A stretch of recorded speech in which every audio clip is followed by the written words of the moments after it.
This is Joe from RLND, RLND, and you're listening to The Loud Spot with Sebastian.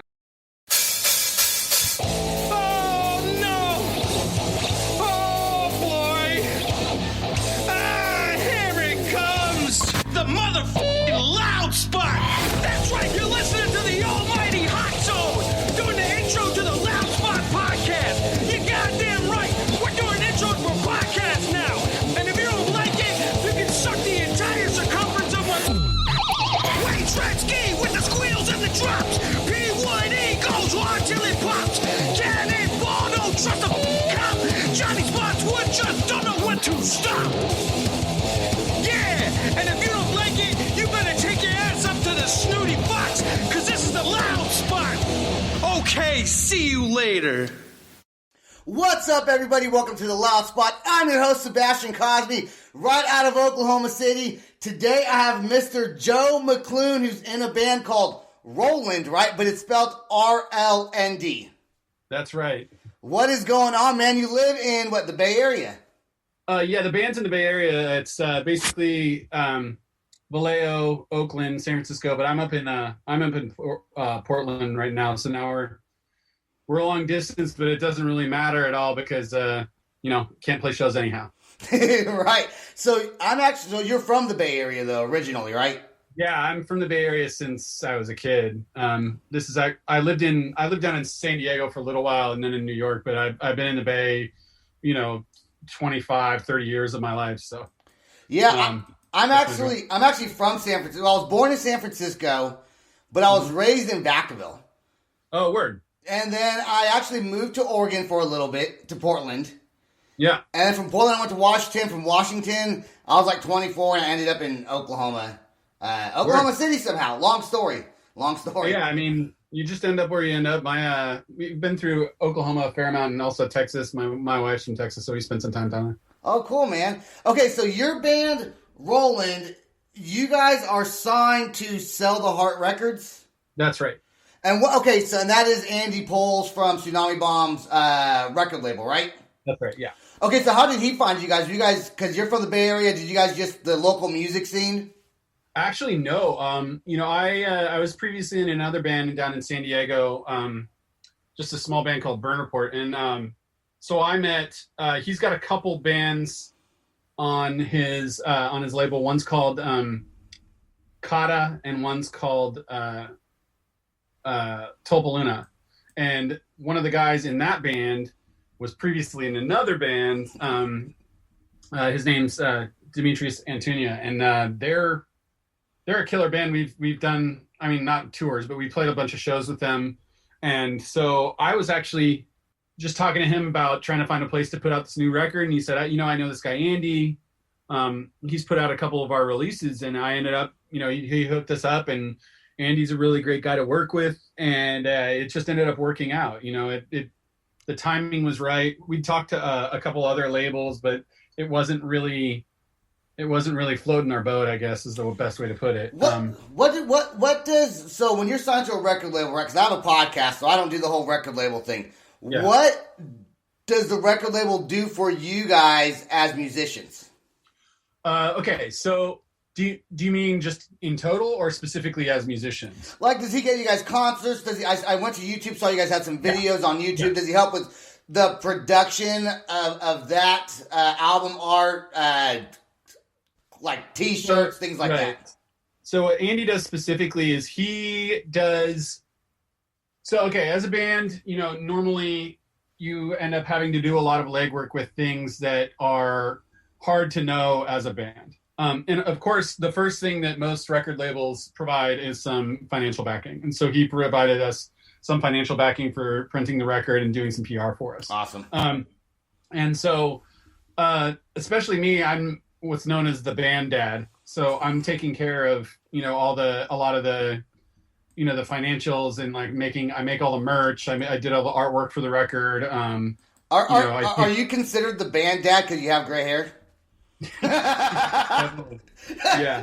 No, I am the oldest in the band, but the main thing is that there's a lot of things that even though I do a lot of things for the band, there's things I'm not good at. One of those is, for instance, just distribution. Like, I'm really bad at getting all the shit together and sending it out. I mean, and Andy's the one that got us in touch. He messaged you and me on the same Facebook kind of messaging feed and was like, hey, check out this podcast. And so I guess he does stuff like that as well. He does stuff like that. He hooked us up with the PR guy. If we were doing shows, he'd probably set us up. I mean, we've already talked about once the pandemic's over, he's going to set us up some shows with other bands on the label. Just kind of awesome. a lot of that kind of support. That's hard to know if you're a lot. He gets a lot of exposure to a lot of different bands, and so he goes through this a lot. So that kind of expertise is really helpful. Absolutely, man. And he just gives us coverage, or not coverage, but he gives us exposure just by having us on the label. So he's been incredibly valuable as a resource for those sorts of things. Well, I do want to say congratulations for being the first band to just be a musical band with no vocalist on my podcast. Dude, let me tell you, I'm so against that. Like, I'm so against it. I was, though, but you know what? There's a lot of great musicians out there that are just music, that just have the music with no vocalist. And it's like you kind of tell your story through music. Have you thought about getting a vocalist, or you guys just know we don't need one, we're just doing it our way, or you just haven't found one yet? Here's a true story. When we were recording this, I talked to the guys in the band, and I said, no joke.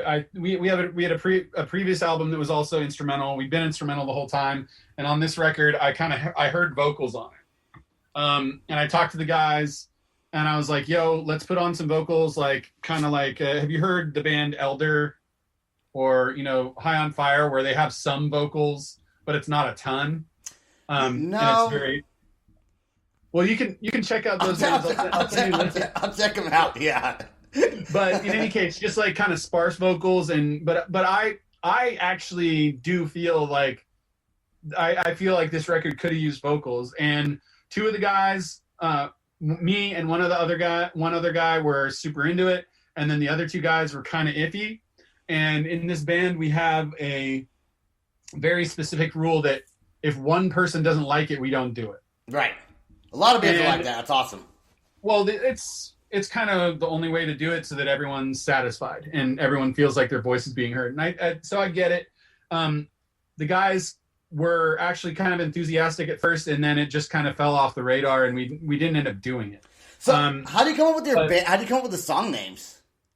Actually, that's funny. Our drummer, he has a notes file on his phone, and he's just constantly thinking of like puns and shit. Oh, cool. So yeah, so like we'll have a song, and he'll just kind of go down the list and be like, "How about this one?" And we're like, "No, it doesn't fit." But actually, it's funny that you mentioned the vocalist. Are we looking for one? Because on the next record it'll have vocals. Awesome. Well, let's play one of your songs right now. Then I want to get into like your music videos that I found on YouTube. This song is called Keith Sells, but Who's Buying? Right on. Who's Buying? All right, here we go right now with Keith Sells, but Who's Buying by the band Roland, RLND.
Bye.